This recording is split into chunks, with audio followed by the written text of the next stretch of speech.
It was a chaotic scene.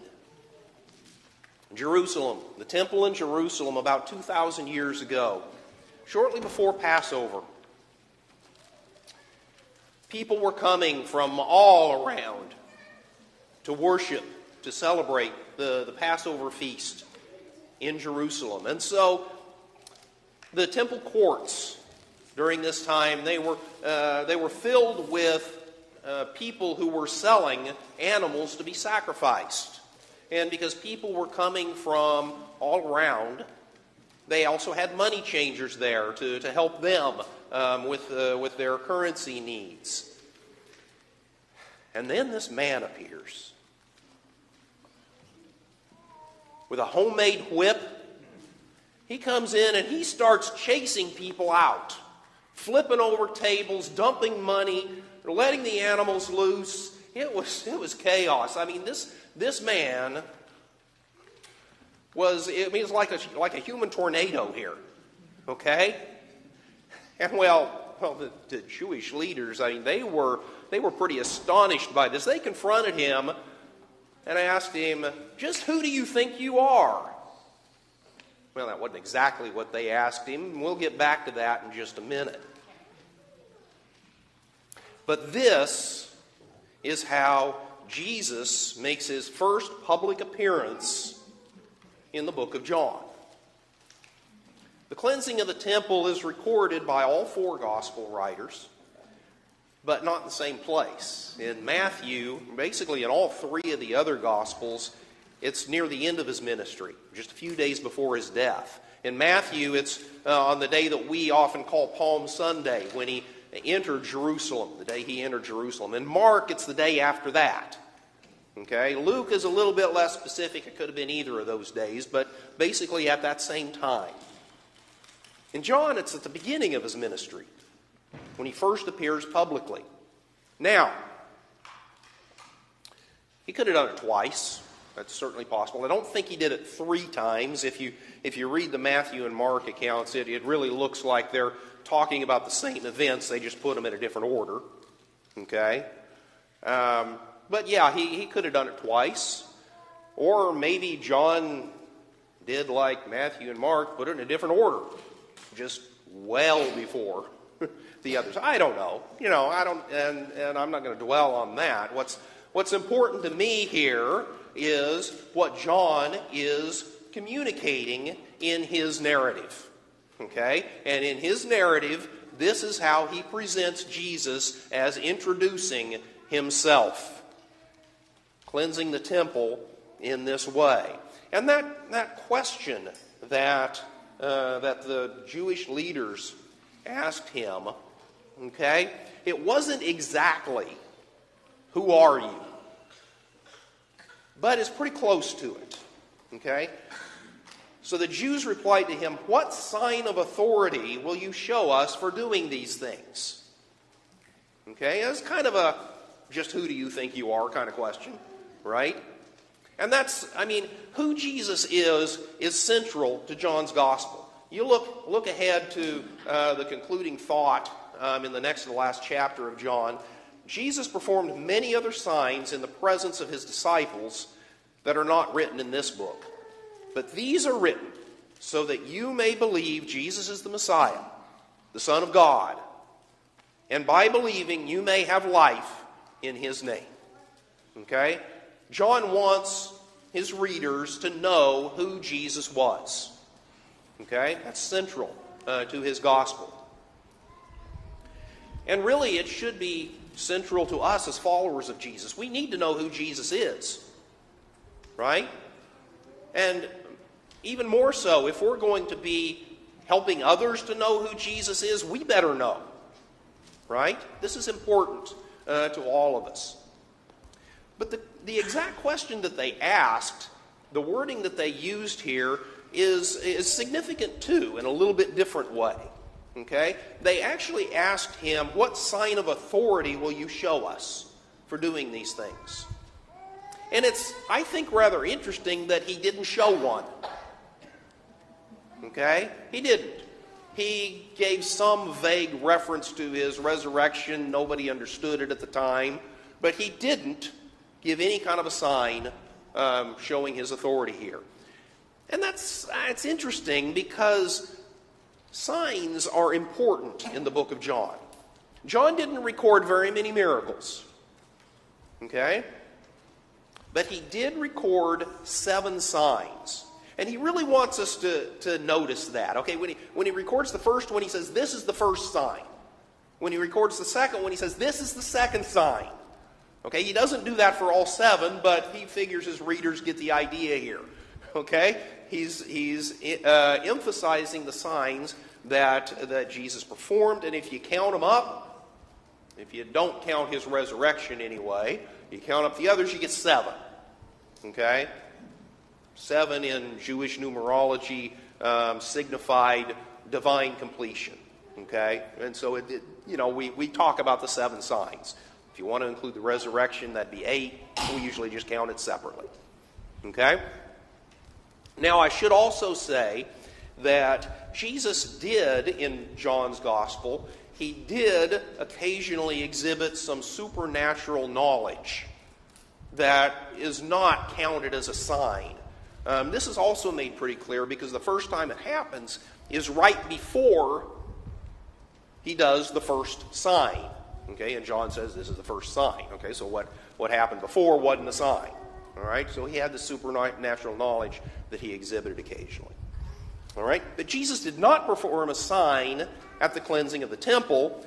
However, he had just performed his first sign just shortly before this.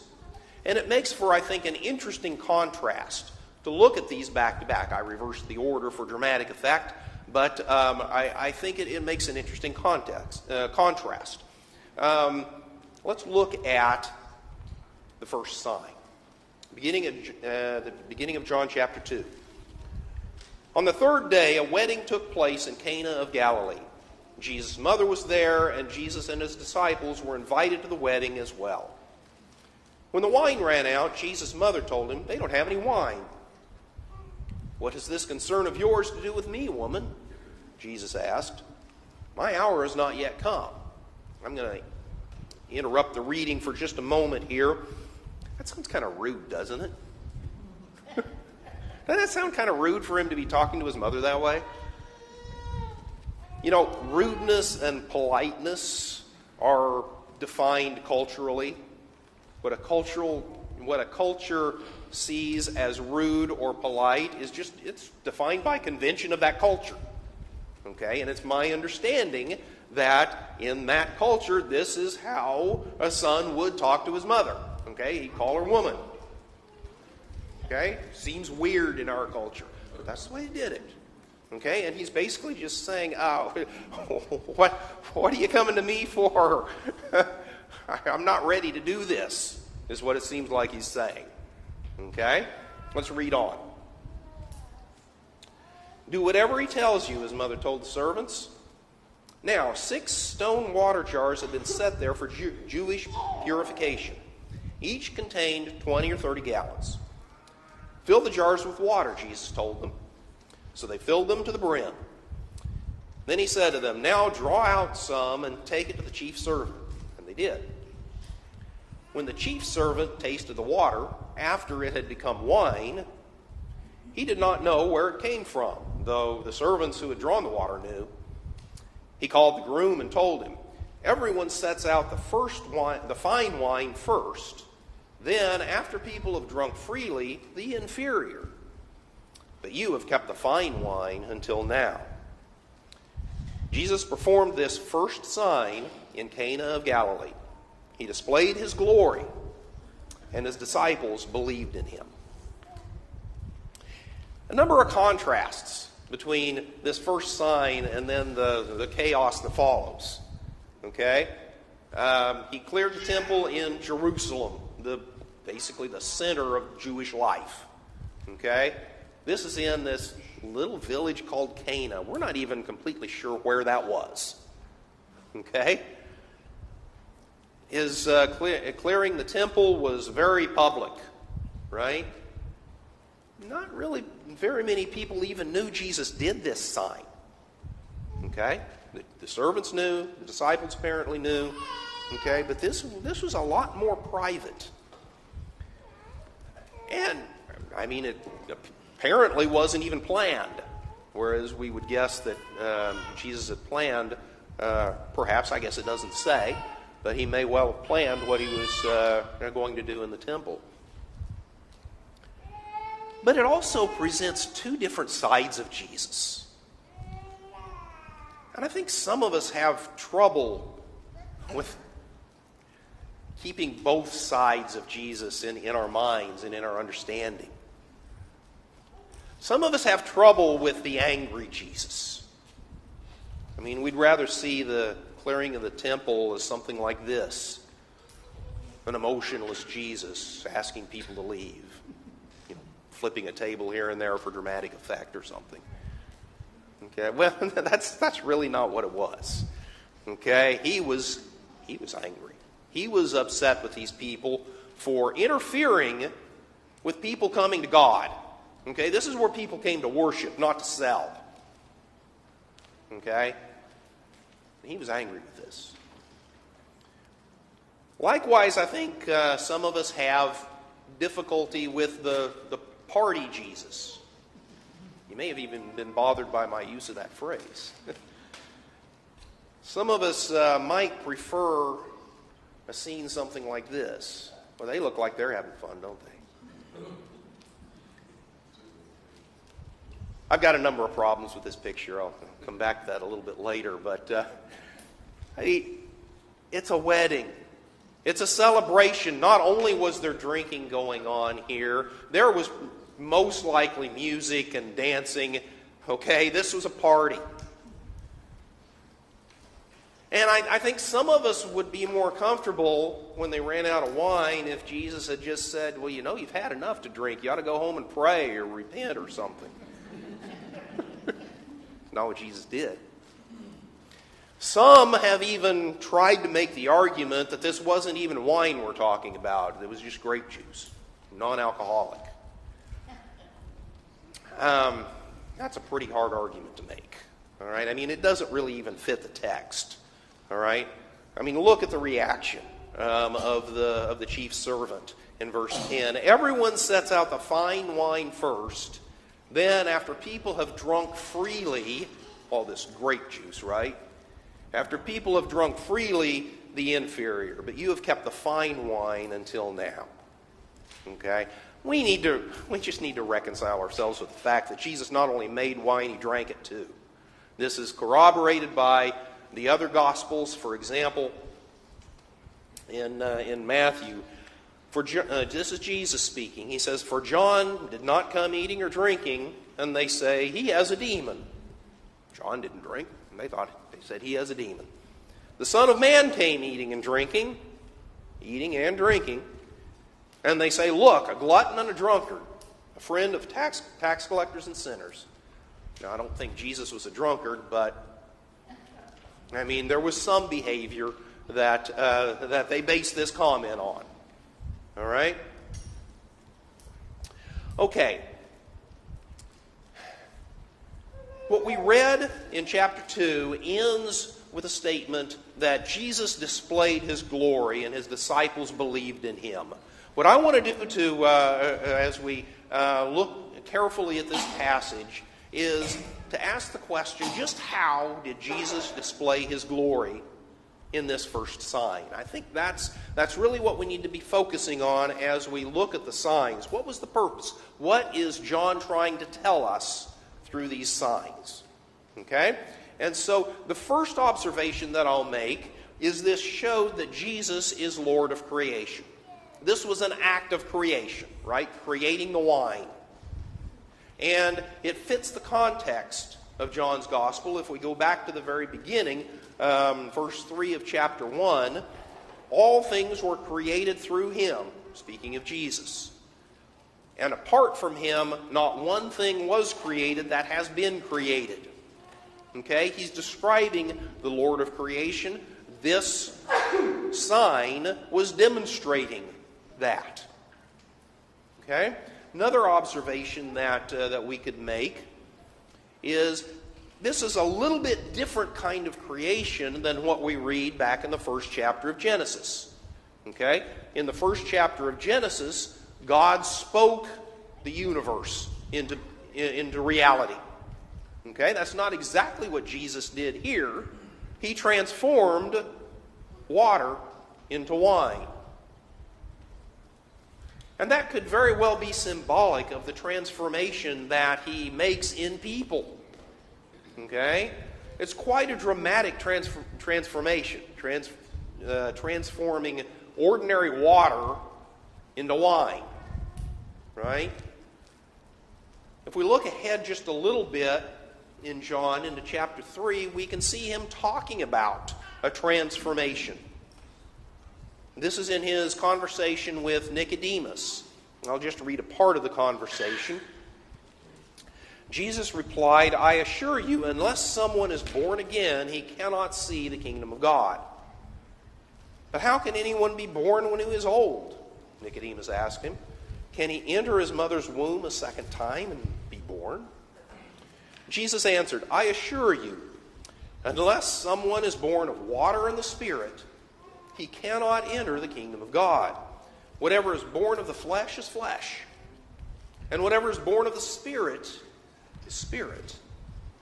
Do not be amazed that I told you that you must be born again. The wind blows where it pleases, and you hear its sound, but you don't know where it comes from or where it is going. So it is with everyone born of the Spirit." Another very dramatic transformation. Being born again, being born of the Spirit. Okay, as set against being born of the flesh. Okay? Jesus does this transformation. Now, if I want to dig a little bit more deeply, I think we need to pay attention to some of the details that John provides in describing this sign. Okay? So let's do that. Let's look at verse 6. Now 6 stone water jars had been set there for Jewish purification. I wonder why he mentions that it was for Jewish purification. Okay, I mean, is that relevant to what's going on? So what these jars were ordinarily used for was they would be filled with water, and people would wash with this water ceremonially. They would do this to make themselves ceremonially clean so they could be acceptable to God. All right? What does Jesus accomplish through his life, death, and resurrection? He makes us pure. He gives us forgiveness. He makes us pure. He makes us clean. He makes us acceptable to God. Brings us into God's presence to live with him. Okay? This is quite a dramatic change that Jesus is making. And I think this use of the Jewish jars for purification suggests that. Okay? But let's look at some more of these details. Look at the amount of wine. Okay? John really seems to be emphasizing how much wine he made here. Right? So you got 6 stone water jars. Each contained 20 or 30 gallons. Right? They filled them to the brim. Okay? He wants you to know how much wine was being made. You think those jars hold 20 or 30 gallons? They don't, do they? That's a 30-gallon drum. It's also a 30-gallon liner that the man's holding there, in case you wondered. This picture actually is for the purpose of selling the liner, so I'm guessing it's a copyrighted picture. So now you know why I'm fleeing the country. So, 30 gallons. That's what 30 gallons is. These were 20 to 30, so it's a little on the high end of that estimate. Okay, so the jars could have been a little smaller than that. There were 6 of them. Let's say 25 gallons. Just split the difference. Let's say 25-gallon jars. 6 of them is 150 gallons. Okay? Typical bottle of wine in this country is 750 milliliters. That means there are about 5 1/3, roughly, bottles of wine in a gallon. Multiply it out, you've got about 800 bottles of wine. Now imagine you're in charge of the food and drink for a wedding. You run out of wine. Okay? So you say to your assistant, we're out of wine. We didn't plan well enough. We didn't buy enough wine initially. We're out. Go out and pick up, 800 more bottles. Right?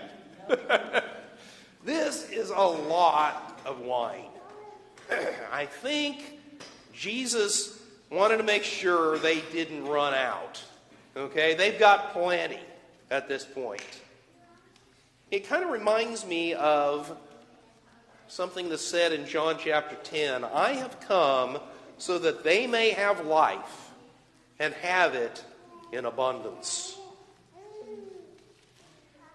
This, I think, is signifying that abundant life. All right? I'm bringing you to God. I'm bringing you cleansed. And you can live in God's presence, and you can celebrate a lot. I mean, I'm not saying you need to go out and get drunk. Don't get me wrong here. He's just saying you've got a lot of reason to celebrate. Okay? All right. Last thing I want to observe, so before we get to that, just to summarize, Jesus gives abundant life.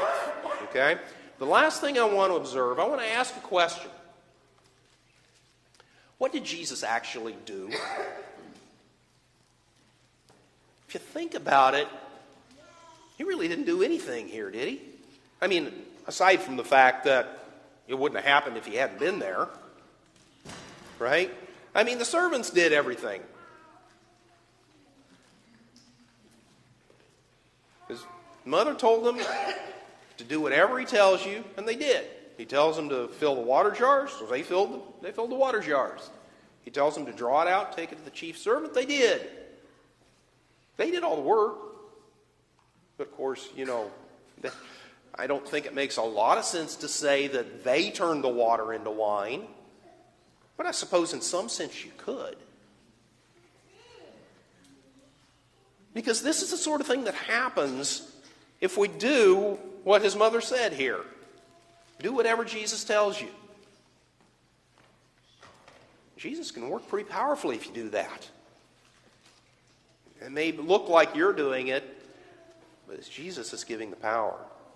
Jesus works through people.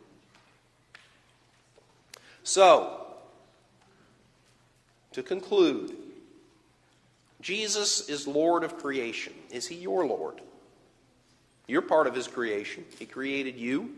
Have you accepted him as your Lord? Have you allowed him to transform you, to fill you with the Spirit,